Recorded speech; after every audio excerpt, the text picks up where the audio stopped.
গতদিন আমরা এটা একটু আলোচনা করেছিলাম, পরিসাংখ্যিক সাম্যাবস্থা বা স্ট্যাটিস্টিক্যাল ইকুইলিব্রিয়াম। তোমাদের কারো একজনের মাইক্রোফোন বোধ হয় অন রয়েছে, একটা নয়েজ আসছে, একটু লক্ষ্য করো। তো এটা নিয়ে আমি বেশ কিছু কথা প্রাথমিকভাবে বলেছিলাম, এবং আহ, ওখানে তোমার কোয়ান্টাম স্টেট কি, বা কোয়ান্টাম স্টেট বলতে আমরা কি বুঝি, অথবা ক্লাসিক্যাল স্টেটের সাথে কোয়ান্টাম স্টেটের কনসেপচুয়াল তফাৎটা কি, ইত্যাদি। অর্থাৎ প্রত্যেকটা পার্টিকেলের জন্য স্টেট গুলো যখন ইন্ডিভিজুয়াল, তার ইন্ডিভিজুয়াল এনার্জি রয়েছে, তার ইন্ডিভিজুয়াল একটা ফেজ পয়েন্ট রয়েছে। যখন ইন্ডিভিজুয়াল হবে বা ডিসক্রিট হবে, তখনই আমরা বলছি যে এটা হচ্ছে, বা কোয়ান্টাম স্টেটের কনসেপ্টে হচ্ছে যে দে আর ডিসক্রিট। কেমন? এই, আমরা একটু সামনের দিকে আগাই। এখানে আমরা শক্তি অবস্থাগুলোর অবিচ্ছিন্ন বা বিচ্ছিন্ন বা নিঃসঙ্গ হতে পারে, তার মানে কি? বিচ্ছিন্ন হলে কন্টিনিউয়াস, অবিচ্ছিন্ন যদি হয়, সরি, অবিচ্ছিন্ন মানে কন্টিনিউয়াস। অর্থাৎ আহ কি বলে তোমার, কন্টিনিউয়াস মানে তো বুঝোই যে আমি আগে একদিন বুঝিয়েছিলাম যে আমি এক গ্লাস পানি ভরবো, এই পানিটা আমি ট্যাপটাকে ছেড়ে দিয়ে এক টানা পানি ফেলে ভরতে পারি, আবার ফোটায় ফোটায় ফোটায় ফোটায় পানি নিয়ে আমি ভরতে পারি। তাহলে ফোটায় ফোটায় যেটা, এটা হচ্ছে ডিসক্রিট বা বিচ্ছিন্ন। আর ওই যে প্রথমে ট্যাপটা সাঁ করে ছেড়ে দিলাম, গ্লাস ভরে গেলে বন্ধ করলাম, ওই যে পদ্ধতিতে নিলাম, ওইটা হচ্ছে অবিচ্ছিন্ন বা কন্টিনিউয়াস। তা এই সব কনসেপ্ট গুলো আমরা ডিসকাস করেছি, কিন্তু গতদিন একটু ভালো করে দেখো। সবসময় মনে রাখতে হবে যে when a system is in equilibrium, then the entropy of the system is maximum। অর্থাৎ যখন আহ, একটা সিস্টেমের কোনো অংশে তাপের বা শক্তির আদান প্রদান নেই, শক্তি রয়েছে কিন্তু আদান প্রদান হচ্ছে না, তখন বুঝতে হবে যে তার এন্ট্রপির পরিমাণ ম্যাক্সিমাম হয়ে গেছে। অর্থাৎ এখানে আর শক্তির আদান প্রদান বা শক্তির মুভমেন্ট সম্ভব নয়। তখনই আমরা বলি যে সিস্টেম ইজ ইন ইকুইলিব্রিয়াম, এবং ওই ওই অবস্থায় তার এন্ট্রপি ম্যাক্সিমাম। কেননা আমরা জানি যে এন্ট্রপি মানে হচ্ছে the disability or disorder of a system to convert energy or to transfer energy from one point or one place to another place, one point to another point of the system। যখন এটা সে পারবে না, তখনই বোঝা যাবে যে তার entropy বাড়ছে। আর যখন টোটালি থাকবে না, তখন সে ইকুইলিব্রিয়ামে আছে, অর্থাৎ সাম্যাবস্থায় পৌঁছে গেছে। তো এই জিনিসগুলো তো তোমাদের মনে আছে নিশ্চয়ই, নাকি? জি স্যার। এখন আমরা একটু সামনের দিকে তাকাই। আমরা ধরলাম যে কোনো সিস্টেমের দুটো উপসিস্টেম রয়েছে, মানে সাব সিস্টেম, যারা দৃঢ়, অপরিবাহী এবং অবৈধ প্রতিবন্ধক দ্বারা পৃথক রয়েছে। এখন যান্ত্রিক সাম্যাবস্থা বিবেচনার জন্য ধরা যাক প্রতিবন্ধক নিজে চলে, শক্তি চলাচল অনুমোদন দেয়, কিন্তু কণা চলাচলে বাধা দেয়। খেয়াল কর, প্রতিবন্ধকের কথা বলেছে কি, দৃঢ়, অপরিবাহী ও অবৈধ। দৃঢ় মানে যেটাকে তুমি নমনীয় করতে পারবে না, অর্থাৎ কোনো ডিস্টরশন সম্ভব নয়। অপরিবাহী মিন্স নন কন্ডাক্টিং, কোনো প্রকার এনার্জি কন্ডাক্ট করবে না। অভেদ্য মানে যেটাকে পেনেট্রেট করা সম্ভব নয়। তাহলে দে আর একদম perfectly separated, perfectly isolated from each other. এখন যান্ত্রিক সাম্যাবস্থা বিবেচনার জন্য ধরা যাক, আইসোলেটেড বলেছে, ভুল বলেছে, সেপারেটেড মানে, আইসোলেটেড মানে যার আশেপাশে আর কোনো কিছু নাই, সেটা আমরা সেরকম ধরিনি। আমরা একটা সিস্টেমের দুটো উপসিস্টেম বিবেচনা করেছি। হ্যাঁ, এখন যান্ত্রিক সাম্যাবস্থা বিবেচনার জন্য আমরা ধরেছি প্রতিবন্ধক নিজে চলে, অর্থাৎ এই যে যে আহ, প্রতিবন্ধক দ্বারা তাকে আলাদা করা হয়েছে, দুজনকে পরস্পর থেকে আলাদা করা হয়েছে, তারা নিজেরা মুভ করতে পারে, কিন্তু তারা শক্তি চলাচল অনুমোদন, শক্তি চলাচলও তারা অনুমোদন দেয়, কিন্তু কণার চলাচলে বাধা প্রদান করে। এটা হচ্ছে প্রতিবন্ধকের কথা বলছে। যেহেতু এখানে একটা যান্ত্রিক সাম্যাবস্থার ব্যাপার রয়েছে, তাহলে উপসিস্টেম দ্বয়ের আয়তন ভি ওয়ান এবং ভি টু এমন ভাবে পুনর্বিন্যস্ত হবে যেন এন্ট্রপি সর্বোচ্চ হয়। কথাটা খুব গুরুত্বপূর্ণ। অর্থাৎ সবসময় তাদের আহ, আয়তনটা পুনর্বিন্যাস যোগ্য, এই জন্য যে তারা they will try to make the entropy towards maximum always. কেননা সাম্যাবস্থা মানেই এন্ট্রপির পরিমাণ ম্যাক্সিমাম হবে। কথাগুলো কিন্তু খুব মনোযোগ দিয়ে শুনো। স্ট্যাটিস্টিক্যাল মেকানিক্সে কিন্তু বর্ণনাটা অনেক বেশি, এবং সে বর্ণনাটা হচ্ছে ভিতরের কথা। এখন সিস্টেমের মোট পরিসাংখ্যিক এনট্রপিকে আমরা নিম্নরূপে বিবেচনা করলাম। দুটো সিস্টেম উপসিস্টেম, তো তার প্রথমটাতে ধরলাম সিগমা ওয়ান, পরেরটাকে ধরলাম sigma two. They are the entropies of individual systems V one and V two volume. তাহলে entropy is a function of volume and energy. So V one E one, sigma two C V two sigma two. Total সিস্টেমের entropy হবে sigma is equal to sigma one plus sigma two. এখানে E one ও ই two উপসিস্টেম দ্বয়ের শক্তিমান সূচিত করে। যান্ত্রিক সাম্যাবস্থায় D sigma equal to zero. কাজেই D sigma মানে চেঞ্জ অফ এন্ট্রপি। যেহেতু আমি বলেছি যে যান্ত্রিক সাম্যাবস্থায় এন্ট্রপির পরিমাণ ম্যাক্সিমাম হবে যে কোনো সাম্যাবস্থাতেই, তাহলে definitely they will be maximum. So the rate of change of entropy will be zero. That means d sigma is equal to zero. কাজেই আমরা যদি বলি এটা ডিফারেন্সিয়েট করি, এখানে দেখো দুটো ভেরিয়েবল রয়েছে, ভি ওয়ান এবং E one. So del sigma by del V one D V one plus del sigma by del E one D one, একইভাবে দ্বিতীয়টার জন্য, এবং সেটা ইজ ইকুয়াল টু হবে জিরো। এটা হচ্ছে যান্ত্রিক সাম্যাবস্থা। আর তাপীয় সাম্যাবস্থার ক্ষেত্রে ইন্ডিভিজুয়াল, তাদের ইন্ডিভিজুয়াল যে চেঞ্জ অফ এন্ট্রপি, কারণ যান্ত্রিক সাম্যাবস্থায় আসে ভলিউম এবং এনার্জি দুজনেই, কিন্তু যখন তাপীয় সাম্যাবস্থা বলছো তখন আসছে তাপের সাপেক্ষে এন্ট্রপির পরিবর্তন, মানে ডিএস বাই ডিকিউ, যেটা তোমরা পড়েছিলে থার্মোডাইনামিক্স এর মধ্যে। ওখানে কিন্তু ডিভি এর প্রশ্ন আসেনি। যখন যান্ত্রিক সাম্যাবস্থায় যাবে তখন ডিভি এর প্রশ্নটাও আসবে, কারণ ভলিউমের পরিবর্তনের সাথে ওখানে আরো অনেকগুলো প্যারামিটার জড়িত আছে যেটা যান্ত্রিক বৈশিষ্ট্য নির্দেশ করে।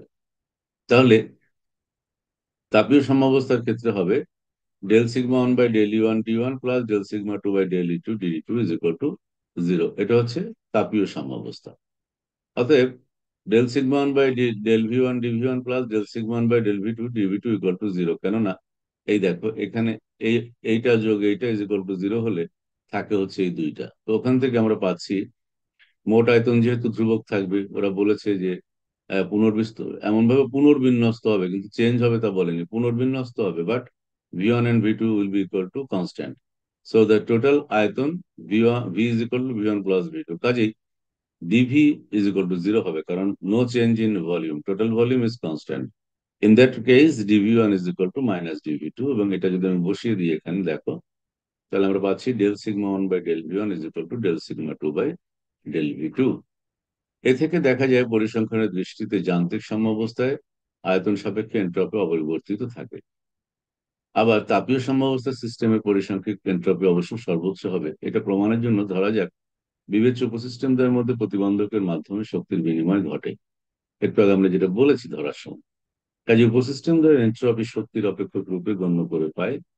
মনে করো sigma is equal to sigma one E one plus sigma two. এটা হচ্ছে জাস্ট থার্মোডাইনামিক, মানে তাপীয় ব্যাপারটা আমরা আলোচনা করছি থার্মোডাইনামিক ক্ষেত্রে। তাহলে এখানে change of entropy this is equal to zero. কাজেই যেহেতু মোট সিস্টেমের শক্তি ধ্রুবক থাকবে, তাহলে E is equal to this, so D E one equal to, এবং একইভাবে আমরা দেখাতে পারি del sigma one by del E one is equal to del sigma E two by del E two. আর পরিসাংখ্যিক উষ্ণতার টাউকে নিম্নরূপে সংজ্ঞায়িত করা যায়, one by tau is equal to del sigma by del E. কেন? তুমি মনে করো ডেল ই মানে ডেল কিউ আর ডেল সিগমা মানে ডেল এস। মনে করো, একটু রিকল করো তোমার second law of thermodynamics and entropy মনে করে দেখো। তা তুমি ওখানে লিখেছিলে D Q is equal to T D S, মনে আছে? তোমাদের কি মনে হ্যাঁ আছে স্যার ডিকিউ মনে ইকুয়াল আছে। To T D S? হ্যাঁ, হ্যাঁ স্যার মনে হ্যাঁ আছে। স্যার।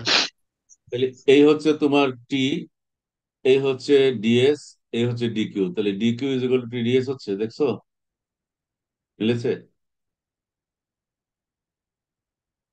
ডেল সিগমা মানে মনে করো ডিএস, মানে change of entropy. Del E মানে হচ্ছে D Q, that means change in heat. আর টাও মানে হচ্ছে টি।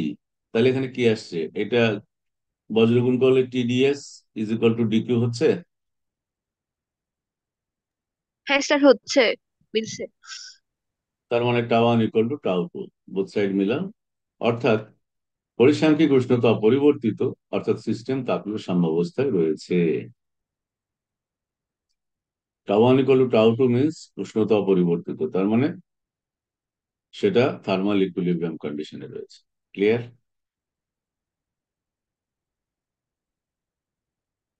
স্যার 1.19 ঘন্টা স্যার, আবার একটু বুঝাই দিলে ভালো হতো। এটা 1.19। আর এটা সরাসরি সংজ্ঞাটা ব্যবহার করা হয়েছে। আমরা পড়েছিলাম না, DQ is equal to T D S, মনে আছে? জি স্যার। তাপগতিবিদ্যার দ্বিতীয় সূত্র পড়েছিলে না, এনট্রপি এবং তাপগতিবিদ্যার দ্বিতীয় সূত্র মনে আছে না? জি স্যার। তো এই দেখো না, এই যে এই হচ্ছে ডিকিউ, বজ্রগুণ করো, ক্রস মিল, এখানে কি হচ্ছে, del E is equal to tau del sigma না, del E equal to sir, tau del sigma. Sir del E কে কি স্যার এখানে ডিকিউ ধরা হয়েছে? হ্যাঁ, এনার্জি না, ওইটা ছিল তাপ, এখানে এনার্জি। আর ডেল সিগমা মানে আর ডিএস, টাউ মানে টেম্পারেচার টি। বুঝছি স্যার। তফাৎটা হচ্ছে এখানে আমরা স্ট্যাটিস্টিক্যাল কনসেপ্টে ব্যবহার করেছি বলে সিম্বল গুলো একটু চেঞ্জ এসছে এখানে, আর কিছু না। ওকে। জি স্যার। তো যদি এটা কেমিক্যাল কনসেপ্ট হয় তখন ওখানে আসবে একটা জিনিস, ওখানে বাড়বে। হুম, একটা জিনিস বাড়বে ওখানে, সেটা হচ্ছে তোমার অণুর সংখ্যা, মানে কণার সংখ্যা আর কি। মোল হিসেবে কণার সংখ্যাটা বাড়বে। আর বাকি যেগুলো আছে, মানে ফাংশন, এতক্ষণ আমরা কণার সংখ্যা বিবেচনা না করে V1 V2 যান্ত্রিক সাম্যাবস্থায় V1 V2, E1 E2, thermal ইকুইলিব্রিয়ামে E1 E2। আর এখন কেমিক্যাল যখন ধরবো তখন তখন আসবে তার কণার সংখ্যা আসবে, ভলিউম আসবে, এনার্জি আসবে, অর্থাৎ Ni1 Ni2, যেহেতু দুইটা system, V1 V2 E1 E2, আর সব একই রকম সেম। লাস্টে গিয়ে দেখবা μ1 ইজ ইকুয়াল টু μ2। তো যখন টাউ এবং μ1, অর্থাৎ তোমার রাসায়নিক পটেনশিয়াল বা কেমিক্যাল পটেনশিয়াল মিউ যদি অপরিবর্তিত থাকে, তার মানে কি দাঁড়াচ্ছে? তার মানে সিস্টেমটা রাসায়নিক, এর অর্থ হলো সিস্টেম সদস্যগুলো একই রাসায়নিক বিভাবে থাকে, অর্থাৎ রাসায়নিক সাম্যাবস্থায় থাকে। এই হচ্ছে তোমার পরিসংখ্যানিক সাম্যাবস্থার কনসেপ্ট। এখানে কোনো সমস্যা আছে কিনা বলো?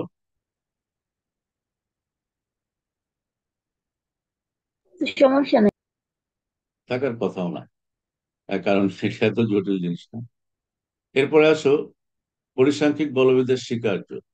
প্রত্যেকটা বিদ্যায় কিন্তু একটা একটা না একটা স্বীকার্যের উপর বেস করে প্রতিষ্ঠিত। প্রত্যেক কণা, এখানে যে জিনিসগুলো আমরা স্বীকার্যের মধ্যে রেখেছি, প্যারামিটার গুলো হচ্ছে আয়তন, শক্তি, তারপরে মোট কণা ইত্যাদি। এটা হচ্ছে কেমন, এর প্রত্যেক কণা সূক্ষ্মাতি সূক্ষ্ম ভরের অধিকারী হয়, যা বিন্দু ভর হিসেবে বিবেচিত হয় কণা সময়। ওই যে পড়েছিলাম না আমরা, তাপ তাপ গতিবিদ্যার, না, কাইনেটিক থিওরি অফ গ্যাস পড়েছিলাম, তখন আমরা ওখানে কিছু মৌলিক স্বীকার্য পড়েছিলাম, মনে পড়ে তোমাদের? হ্যাঁ, গ্যাসের গতিতত্ত্ব পড়েছিলে না ইন্টারমিডিয়েটে, মনে হয়, না কোন ক্লাসে, স্যার, জি স্যার। নাকি হ্যাঁ স্যার, অনার্স? পড়ছি, অনার্সেই পড়ছি। হ্যাঁ, তো এটা পড়ার সময় কিছু মৌলিক স্বীকার্য তুমি ওখানে ছিল না তোমার? হ্যাঁ স্যার, ছিল 7টা। তাহলে দেখো, এখানেও মৌলিক স্বীকার্য থাকবে, কারণ এটা স্ট্যাটিস্টিক্যাল মেকানিক্স এবং তারও একটা ভিত্তি আছে, মানে কোন কোন কনসেপ্টের উপর ভিত্তি করে আমরা এটা পড়ছি। প্রত্যেক কণা সূক্ষ্মাতি সূক্ষ্ম ভরের অধিকারী হয়, যা বিন্দু ভর হিসেবে বিবেচিত। কণাসমূহের পারস্পরিক মিথস্ক্রিয়ায় প্রায় নগণ্য বিবেচিত হয়। অর্থাৎ আদর্শ গ্যাসের ক্ষেত্রে মিথস্ক্রিয়া সম্পূর্ণরূপে অগ্রাহ্য করা হয়, কিন্তু বাস্তব গ্যাসের ক্ষেত্রে অণুসমূহের পারস্পরিক ক্ষুদ্র মিথস্ক্রিয়ার জন্য বল অগ্রাহ্য করা যায় না। এই কথাটা মাথায় রাখতে হবে। আদর্শ গ্যাস মানে তার কিছু আদর্শ বৈশিষ্ট্য বলে নিয়ে আমরা কল্পনা করি। আদর্শ গ্যাস হচ্ছে একটি কাল্পনিক কনসেপ্ট, কিন্তু বাস্তব গ্যাস যেটা, তার ক্ষেত্রে কাল্পনিক সবগুলো প্যারামিটার কিন্তু প্রযোজ্য হয় না, বিধায় একদম তাদের মিথস্ক্রিয়ার বলটাকে অগ্রাহ্য করা যায় না, সে কথাটা বলা হচ্ছে।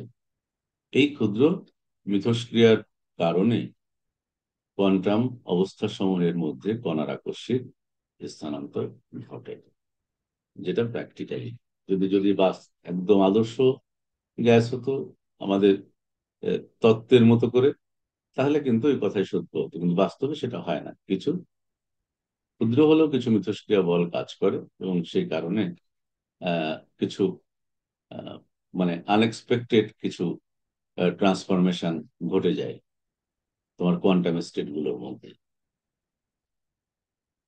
এই প্রায় নগণ্য মিথস্ক্রিয়ার দরুন কণাগুলো পরস্পর হতে নিরপেক্ষ হয়, অর্থাৎ যে কোনো মুহূর্তে কোনো একটি কণার অবস্থা অন্যান্য কণার অবস্থা দ্বারা প্রভাবিত হয় না। দ্যাট মিনস এক কথায় বলতে গেলে প্রত্যেকটা কণার স্টেট একটা ইন্ডিভিজুয়াল এবং ইন্ডিপেন্ডেন্ট স্টেট। সেকেন্ড পয়েন্ট হচ্ছে কণাগুলো নিরপেক্ষ থাকে, প্রত্যেক কণার একটি নির্দিষ্ট শক্তি অবস্থা থাকে, যেটাকে ইআর দিয়ে আমরা প্রকাশ করে থাকি।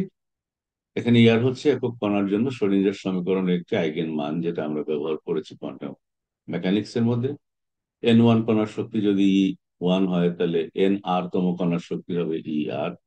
কাজেই এটা সিম্বল জাস্ট আমরা সাফিক্স হিসেবে ব্যবহার করেছি, আর কিছুই নয়। এবং যা তার লক্ষণীয় ধর্মাবলী, চাপ, শক্তি ইত্যাদি দ্বারা অবশ্যই নির্দেশিত হবে। এই সংখ্যাগুলোকে ব্যাপ্তি সংখ্যা বলা হয়। এটা খুব গুরুত্বপূর্ণ। অকুপেশন নাম্বার এটা ছিল, আমরা তো ইংরেজিতে পড়েছি নাম্বারগুলো, এটাকে বলা হয় অকুপেশন নাম্বার। হম, এটা মাথায় রাখবা। স্পষ্টত এরা নিম্নের শর্তগুলো সিদ্ধ করবে। যেমন টোটাল সংখ্যক কণা যদি এন হয়, তাহলে তার সেটে sum of the whole number is equal to total number. একইভাবে টোটাল শক্তি যদি আমি বের করতে চাই, this is the total energy U. কারণ N1 এর হচ্ছে E1, N2 এর E2, N3 এভাবে করতে করতে দিস। একটি শক্তি স্তর সাধারণভাবে চ্যুত হয়, মানে এর আগে আমরা পড়লাম না, পার্টারবেশন পড়ে আসলাম না, অর্থাৎ এটা এককের অধিক স্বতন্ত্র কোয়ান্টাম অবস্থা ধারণ করতে পারে। একটি শক্তি স্তর একাধিক কোয়ান্টাম অবস্থা ধারণ করতে পারে। এর অর্থ হলো কোনো শক্তি স্তর ইআর এ জিআর সংখ্যক স্বতন্ত্র কোয়ান্টাম অবস্থা থাকলে যে কোনো কোয়ান্টাম অবস্থার একটি কণার শক্তি ইআর হবে। যেটা একটু আগে আমরা ইআর দিয়ে আমরা শক্তি, ইন্ডিভিজুয়াল কণার শক্তি বুঝিয়েছি। জিআর উৎপাদকে শক্তি স্তরের চ্যুতি বা ডিজেনারেট স্টেট, যেটাকে বলে আমরা ডিজেনারেসি বলা হয়, একে স্তরের পরিসংখ্যিক ভরও বলা হয়ে থাকে, অর্থাৎ স্ট্যাটিস্টিক্যাল ওয়েট। সিস্টেমের এই স্থূল অবস্থার আনুষঙ্গিক, অর্থাৎ একই ব্যাপ্তি সংখ্যক N1 মানে অকুপেশন নাম্বার আনুষঙ্গিক কোন শক্তি স্তরের কণাসমূহ কোয়ান্টাম অবস্থাগুলোর মধ্যে বিভিন্ন পন্থায় বন্টিত হতে পারে। হ্যাঁ, স্বাভাবিক, কারণ ওখানে ডিজেনারেসির কিন্তু সম্ভাবনাটা রয়েছে। সো বিভিন্ন নাম্বারে বিভিন্ন ডাইমেনশনে সে ডিস্ট্রিবিউটেড হতে পারে। আর ওই জন্যই বন্টন অপেক্ষকের গুরুত্বটা অত্যন্ত বেশি আমাদের স্ট্যাটিস্টিক্যাল মেকানিক্স এর মধ্যে। এই বন্টন সময়ের প্রত্যেকটি সিস্টেমের স্থূল অবস্থা বলা হয়, অর্থাৎ অ্যাজ এ হলো আমরা বলি ম্যাক্রোস্কোপিক স্টেট। সাম্যাবস্থা একটি নিরপেক্ষ সিস্টেমের সকল বিভিন্ন কোয়ান্টাম অবস্থা সমভাবে সম্ভাব্য। এ কথাটা খুব গুরুত্বপূর্ণ। সাম্যাবস্থা একটি নিরপেক্ষ বা আইসোলেটেড। একটি নিরপেক্ষ বলতে বোঝানো হচ্ছে আইসোলেটেড, মানে তার সঙ্গে অন্যান্য স্টেটের কোনো আদান প্রদান নেই বা কোনো সম্পর্ক নেই। সাম্যাবস্থা একটি নিরপেক্ষ সিস্টেমের সকল বিভিন্ন কোয়ান্টাম অবস্থা সমভাবে সম্ভব, অর্থাৎ ইকুয়ালি প্রবাবল। অন্য কথায়, সাম্যাবস্থা একটা নিরপেক্ষ সিস্টেমে প্রদত্ত কোনো কোয়ান্টাম অবস্থায় একটি কণা প্রাপ্তির সম্ভাব্যতা একই। তার মানে তুমি র্যান্ডমলি যদি একটি কণাকে ওখানে পাওয়ার সম্ভাব্যতা বিচার করো, তাহলে এটা সকল কণার জন্য সেটা একই হবে, কেননা they are equally probable of they are equally probable of existing in that quantum state at that moment. এইগুলাই হচ্ছে, এই চারটাই হচ্ছে মূলত আমাদের সাংখ্যিক বলবিদ্যার মৌলিক স্বীকার্য। আর আর এটা যেহেতু স্বীকার্য, দ্যাট মিনস তোমাকে জেনে রাখতে হবে। সেগুলো আমি একটু পড়ে বুঝিয়ে দিলাম যে কোন কথা কি অর্থ। তোমরা একটু আবার দেখবা, যদি ঝামেলা থাকে আমাকে নেক্সট ক্লাসে আবার জিজ্ঞেস করবো, অসুবিধা নেই। এখন হচ্ছে লিবলিস থিওরাম। লিবলিস থিওরামটা খুবই গুরুত্বপূর্ণ, বেশ কয়েকবার পরীক্ষা তো এসছে। তো আমি একটা অংশ তোমাকে বুঝিয়ে দিলে আশা করি পরের অংশ নিজেরাই পড়ে নিতে পারবে, সমস্যা হবে না। তাহলে কোয়ান্টাম লিবলিস থিওরামটা পরের ক্লাসে চলে যেতে পারবো আমরা, যদি আজকে কাভারেবল হয় আজকে আমরা দেখবো, অসুবিধা নেই। তো তোমাদের স্বতঃস্ফূর্ত অংশগ্রহণটা জরুরি, এটা হচ্ছে কথা। একটা ক্লাস করো করো না, আসো আসো না, আরো মাঝে মাঝে প্রাণ পাইনি পড়াতে গিয়ে, এই আর কি।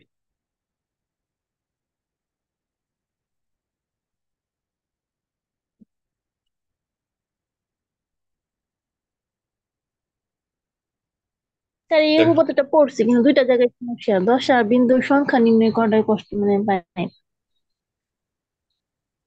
আচ্ছা আমরা আস্তে আস্তে আগাই। দশাস্থানে প্রতিনিধিত্বকারী অর্থাৎ দশাবিন্দু সম্পর্কে তথ্যাদি প্রাপ্তির লক্ষ্যে লিবলি একটি উপপাদ্য প্রদান করেন। দশাবিন্দুর বন্টন সম্পর্কিত লিবলির উপপাদ্যকে দুটি অংশে বিভক্ত করে আমরা বর্ণনা করতে পারি। প্রথম অংশ হচ্ছে দশাস্থানে দশাবিন্দুর ঘনত্বের পরিবর্তনের হারসমূহ। দশাস্থানে দশাবিন্দুর ঘনত্বের পরিবর্তনের হারসমূহ খেয়াল রাখতে হবে। দশাস্থান একটা স্পেস, আর দশাবিন্দু যে বিন্দুগুলিতে কণাসমূহ অকুপাইড থাকে, তাদের যে ঘনত্ব, তার মানে পার ইউনিট ভলিউমে যে পরিমাণ দশাবিন্দু একটা দশাস্থানে থাকার কথা, সেটার পরিবর্তন হবে না, পরিবর্তনের হার শূন্য। অর্থাৎ দশা ঘনত্ব নিত্য সংখ্যা, ধ্রুব সংখ্যা। গাণিতিক ভাবে যদি প্রকাশ করি তাহলে আমরা বলতে পারি যে যে কোনো একটা দশা স্থানে যদি দশা ঘনত্ব রো হয়, রো যেটা আমরা জানি যে ওটা পি কিউ এবং টি এর ফাংশন, অর্থাৎ জেনারেলাইজড কোঅর্ডিনেট, জেনারেলাইজড মোমেন্টাম এবং টাইমের ফাংশন।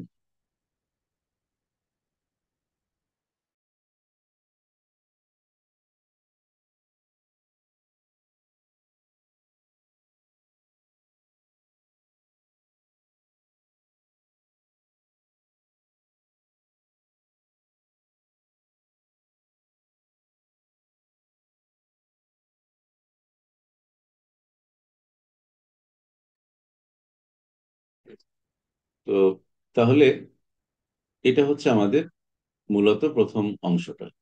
এটাকে আমরা একটু প্রমাণ করব। আর এটাকে বলা হয় এনসেক বলে দশা ঘনত্বের সংরক্ষণ নীতি, principal of conservation of phase density, বা নর্মালি ডেন্সিটি বলো তুমি, বলেছে এরা। আর দ্বিতীয় অংশে বলা হচ্ছে দশাবিন্দু ধারণকারী কিছু সংখ্যক তল দ্বারা আবদ্ধ যে কোনো স্বেচ্ছাধীন আয়তন উপাদান, তার মানে ভলিউম এলিমেন্ট।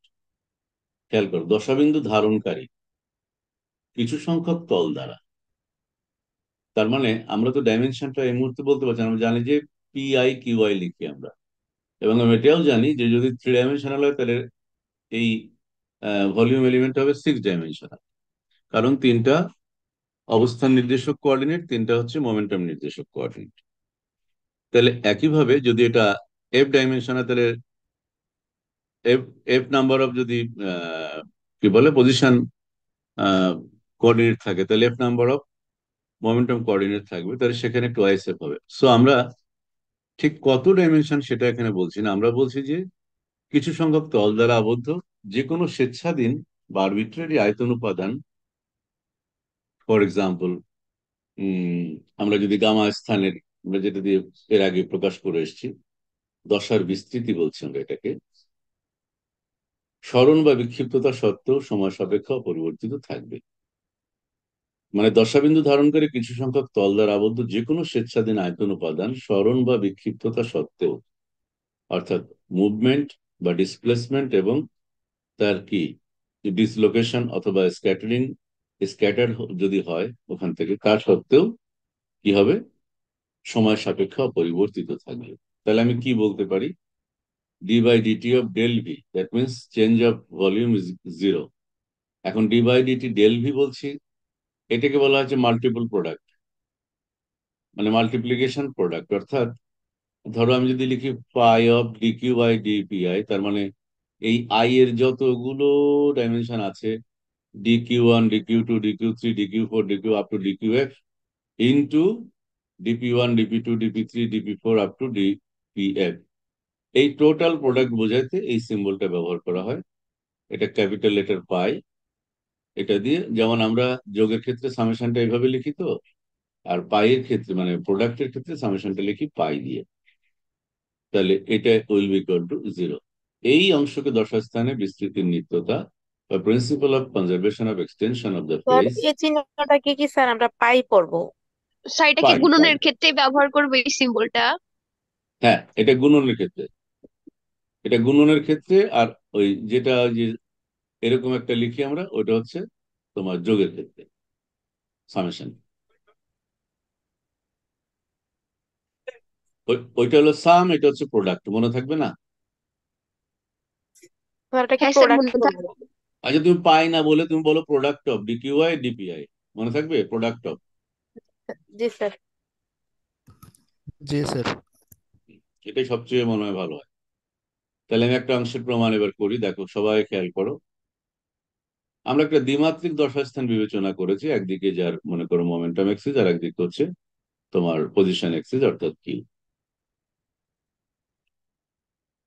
এটা কিন্তু সিম্বলিক, বুঝছো? এই মোমেন্টামেরও যতগুলো ডাইমেনশন আছে সবগুলো হতে পারে, আবার তোমার পজিশনেরও যতগুলো ডাইমেনশন সবগুলো এখানে আসতে পারে।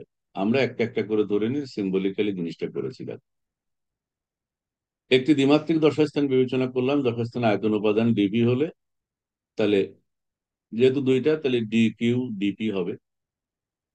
ডি কিউ ইন্টু ডিপি হচ্ছে তার আয়তন, ক্ষেত্র উপাদান নির্দেশ করবে। তাহলে দশাবিন্দুর ঘনত্ব হবে rho is equal to rho q p and t, টাইমের ফাংশন। একক ক্ষেত্রফলে দশাবিন্দুর সংখ্যা সূচিত করবে নিম্নের চিত্র এত। উম, এটাই মূলত একক ক্ষেত্রফলে দশাবিন্দুর সংখ্যা। এই ঘনত্ব একক ক্ষেত্রফলে দশাবিন্দুর সংখ্যাকে সূচিত করবে, কারণ আমরা এখানে ধরেছি টু ডাইমেনশনাল। তাহলে যাকে আমি ঘনত্ব বলছি, সে একক ক্ষেত্রফলে দশাবিন্দুর সংখ্যাকে সূচিত করবে। দ্বিমাত্রিক যদি হতো তাহলে আমরা বলতাম একক আয়তনে দশাবিন্দুর সংখ্যাকে সূচিত করবে। So rho is the number of phase points in unit area in this space P U. তাহলে দ্বিমাত্রিক দশাস্থানের ক্ষেত্রে এবিসিডি আমরা দেখালাম। এটা একটা এরিয়া এলিমেন্ট নিয়েছি এবিসিডি। বিবেচ্য তলে এবি পৃষ্ঠ দিয়ে প্রতি সেকেন্ডে প্রবেশ্য দশাবিন্দুর সংখ্যা হবে প্রতি সেকেন্ডে যদি হয় তাহলে পজিশন পজিশন চেঞ্জিং এর একটা rate of change of position আছে, তার মানে রো হচ্ছে প্রতি একক ক্ষেত্রফলে, আর কিউ হচ্ছে পজিশন, আর ডিপি পরিমাণ হচ্ছে তার মোমেন্টাম, চেঞ্জ ইন মোমেন্টাম। তাহলে ডিকিউ বাই ডিটি যদি হয় তাকে বলা হয় কিউ ডট, অর্থাৎ তার বেগ প্রতি একক সময় বলেছে, প্রতি একক সময় মানে বোঝাতে চেঞ্জ ইন পজিশন বোঝানো হচ্ছে। তাহলে প্রতি বিবেচ্য এবি তলের মধ্য দিয়ে, এবি পৃষ্ঠের মধ্য দিয়ে প্রতি সেকেন্ডে প্রবেশ্য দশাবিন্দুর সংখ্যা হবে rho into Q dot into D P. এটা ক্লিয়ার হয়েছে কিনা বলো? আবার একটু বলেন, এটা বুঝিনি। স্যার এটা এখানে হচ্ছে একটু একক বললে ভালো ক্ষেত্রফলে হয়। দশাবিন্দুর সংখ্যা হচ্ছে রো, একক ক্ষেত্রফলে দশাবিন্দুর সংখ্যা রো। এবার প্রতি সেকেন্ডে প্রবেশ করবে, তাহলে পজিশনের চেঞ্জ, রেট অফ চেঞ্জ কত হবে? D Q by D T, right? জি স্যার। হ্যাঁ স্যার। তাহলে স্মল আর এলিমেন্ট আমি স্যার যখন ভলিউম বলেছি তখন কি বলেছি? ডিকিউ ডিপি বলেছি না? তাহলে রেট অফ চেঞ্জ হলে কি হবে? এটা তো হচ্ছে না, কারণ তো মুভমেন্ট, তার মানে পজিশন চেঞ্জিং আছে। তাহলে ডিকিউ বাই ডিটি যদি হয় সেটা কিউ ডট হবে না? হ্যাঁ স্যার। হ্যাঁ স্যার। ক্লিয়ার? স্যার ডিপি কেন হচ্ছে? ওরে বাবার, এলিমেন্টটাই তো যে কোনো জায়গায় তুমি দশাস্থানের আয়তন উপাদান বিবেচনা করলে তো সেটা ডিকিউ বাই ডিপি বলছি, ডিকিউ ডিপি বলছি না আমরা যে কোনো ক্ষুদ্র এলিমেন্টের। এর মধ্যে একক সময় চেঞ্জটা হচ্ছে, সময়ের সাথে চেঞ্জটা হচ্ছে অবস্থানের, মানে প্রবেশ করার কথা বোঝানো হচ্ছে। যখন তুমি নাম্বার বিবেচনা করছো প্রতি একক সময়ে কি পরিমাণ চেঞ্জ হচ্ছে, তাহলে প্রবেশ করলে যেটা এখানে ছিল তার পজিশন এখানে চলে আসছে না? মনে করো ডিকিউ পরিমাণ চেঞ্জ আসছে ডিটি সময়ের মধ্যে, আর তার মোমেন্টাম পরিবর্তন ডিপি ঠিক আছে, তাহলে নাম্বার অফ তোমার কি বলে ফেস পয়েন্টস যেটা শিফটিং হচ্ছে বা এন্ট্রি করছে এবি তলের মধ্য দিয়ে, তার পরিমাণটা কি দাঁড়াচ্ছে?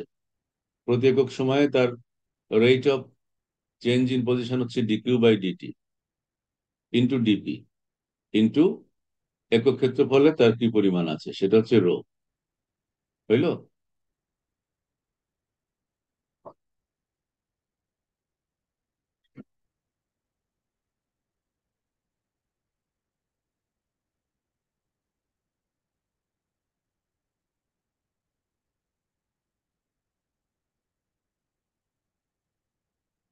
এখনো ক্লিয়ার হয় নাই?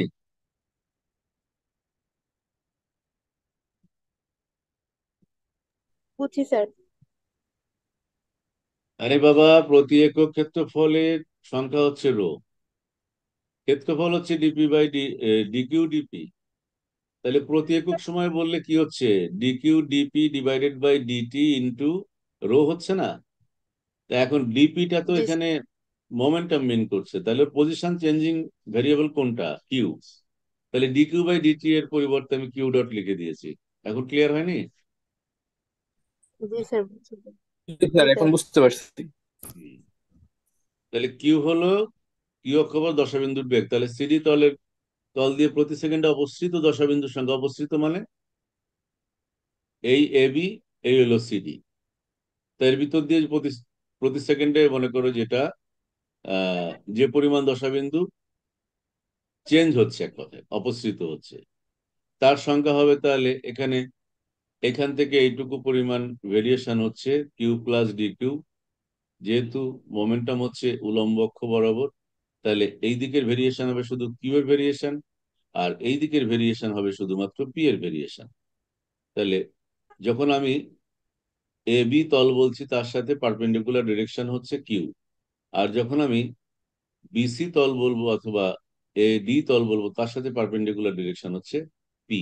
তাহলে ভেরিয়েশনটা কারটা কাউন্ট করতে হবে কোন প্রসঙ্গে, সেটা এই চিত্র থেকে বোঝা যাচ্ছে, দেখো।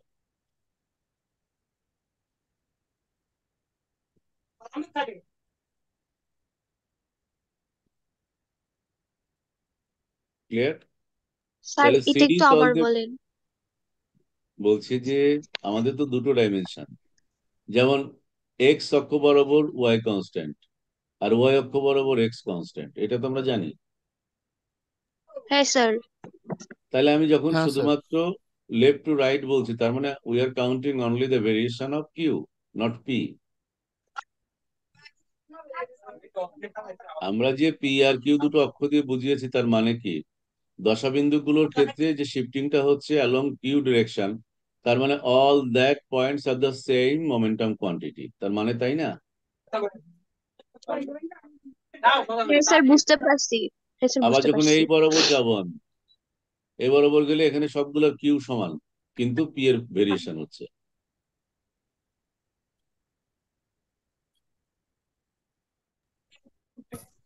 হ্যাঁ স্যার, বুঝতে পারছি। হ্যাঁ।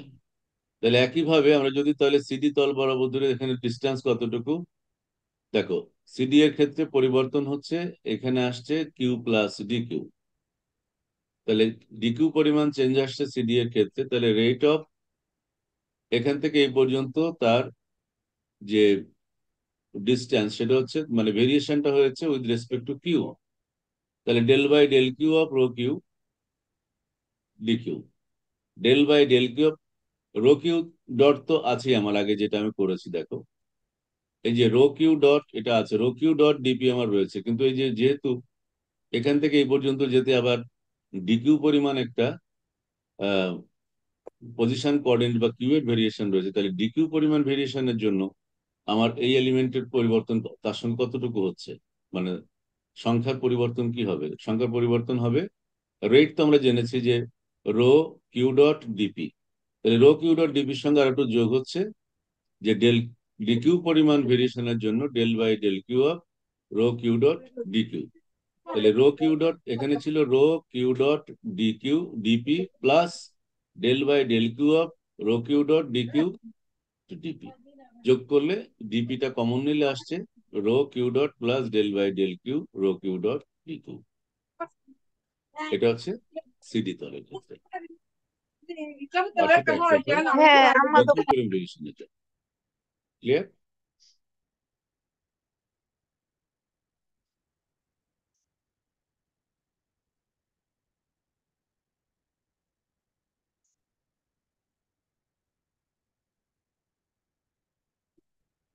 অতএব বিবেচ্য আয়তন উপাদানে অর্থাৎ অথবা ক্ষেত্র উপাদান, আমরা যে 2 ডাইমেনশনাল বলেছি ক্ষেত্র উপাদান বলতে পারি, 3 ডাইমেনশনাল বললে আয়তন উপাদান, অবশিষ্ট দশাবিন্দুর সংখ্যা প্রাপ্তির জন্য এই দুটাকে আমরা বিয়োগ করি। এখন এটা থেকে এটা বিয়োগ করলে আমরা পাচ্ছি -del/del Q of this amount.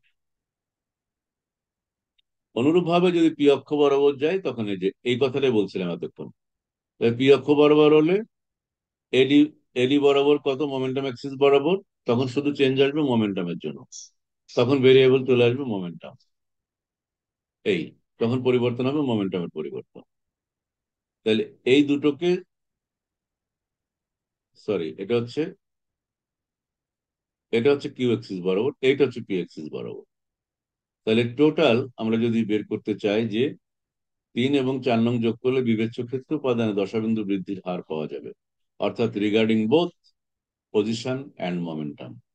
তাহলে পজিশন এবং মোমেন্টাম রেসপেক্টে যদি আমরা টোটালটা বের করতে চাই তখন সেটাই দুটো যোগফল করলে আসছে এটা, যা ঘনত্ব বৃদ্ধি del ρ/del t dq/dp এর সমান হবে।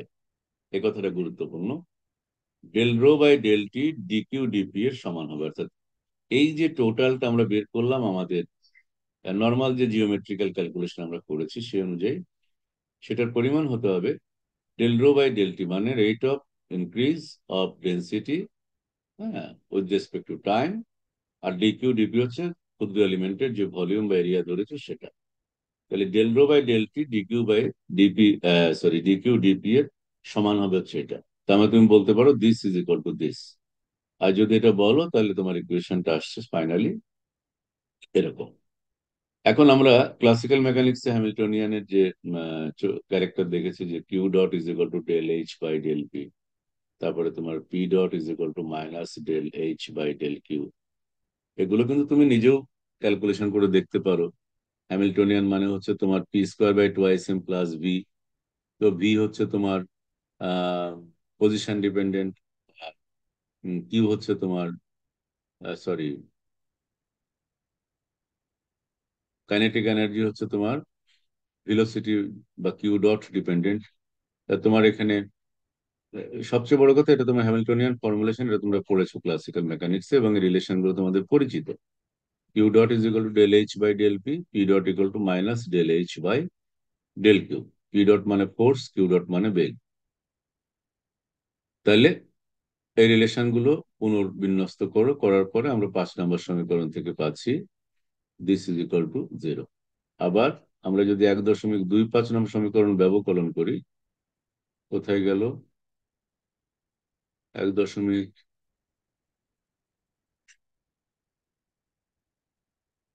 rho is equal to rho is a function of q, p and t।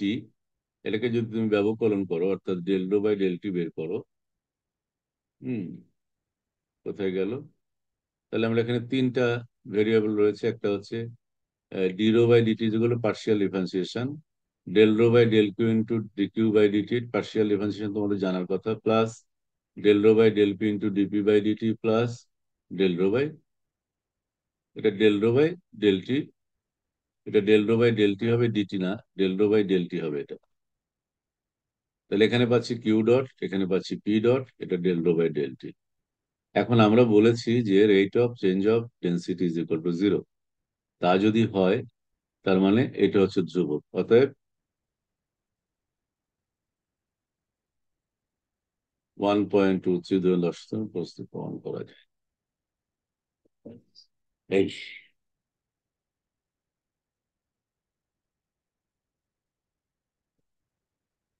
আর তুমি 6 নং-এর ক্ষেত্রে তাকাও।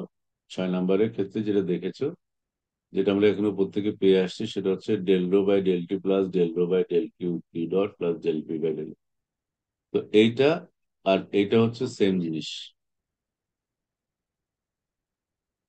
আমি এখান থেকে যেটা পেলাম এই আবার ব্যবকলন করে যে আমি এটা পেয়েছি এটা, তাহলে আমি যদি d ρ/dt ইকুয়াল টু 0 বসাই, তার মানে আমি বলতে পারি this is equal to d ρ/dt is equal to 0। So rho is a constant.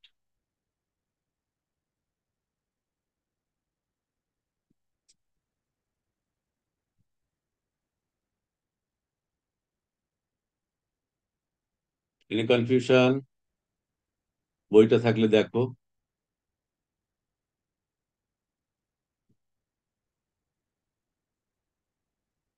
আমি টেকনিক গুলো জাস্ট শেখাচ্ছি যে কিভাবে তুমি এই ডেভেলপমেন্ট গুলো বা ডেরিভেশন গুলো কিভাবে বুঝবে।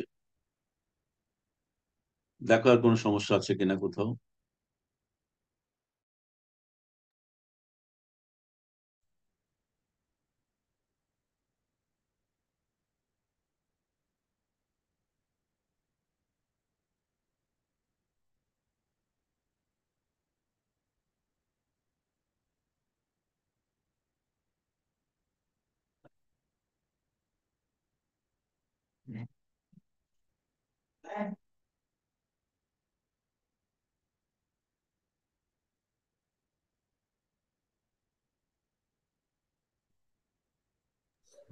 স্যার এই প্রশ্নটা স্যার দুই রকম ভাবে আসে।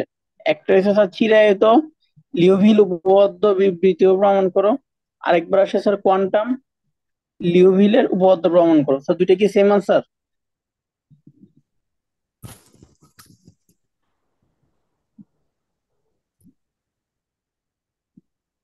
এটা সেম না, পরবর্তীতে একটা আছে, তো পরে একটা অংশ আছে। আবার বলো তো, এইটা কি বললাম যেটা আমি বুঝিনি, আবার বলো।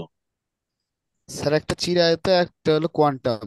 এইটা যেটা হ্যাঁ, বললাম সেটা চিরায়ত, আর একটা কোয়ান্টাম হ্যাঁ। কোয়ান্টাম আছে। হুম। কোয়ান্টাম হচ্ছে 1.1 মানে 1.2, ওই অংশটা হচ্ছে কোয়ান্টামে। প্রশ্নটা কি তাই বলো তো? তো কোয়ান্টামে লিওভিলির উপপাদ্য, আর একটা হচ্ছে চিরায়ত লিওভিলি উপপাদ্য। কোয়ান্টাম এটা তো পরে, আমরা তো ক্লাসিক্যালটা পড়লাম, আচ্ছা, কোয়ান্টামের পরে আছে না, এই যে জি স্যার। এটাকে আমি ক্লাসে পড়াবো, তো আমি বললাম না। কোয়ান্টামটা বুঝতে আমার মনে হয় এত ঝামেলা হবে না, কারণ এটা ক্লিয়ার হলে এটা ক্লিয়ার হলে কোয়ান্টামটা সহজ লাগবে। ক্লাসিক্যালটাই আসলে সবসময় একটু কনসেপচুয়ালি ক্রিটিক্যালিটি বেশি থাকে আমার কাছে মনে হয়। তোমাদের ধারণা বা তোমাদের উপলব্ধি ভিন্ন হতে পারে। স্যার কোয়ান্টাম এটা অনেক সহজ স্যার। ওইটাই তো বললাম। তাহলে তোমরা ইয়ে করবা, এই পরেরটা তোমরা দেখবে একই রকম, একটু কনসেপচুয়ালি। এটা তো জটিল হবে না, একটু দেখো। আমি তাহলে আগামী দিন কোয়ান্টাম থেকে শুরু করব, ঠিক আছে?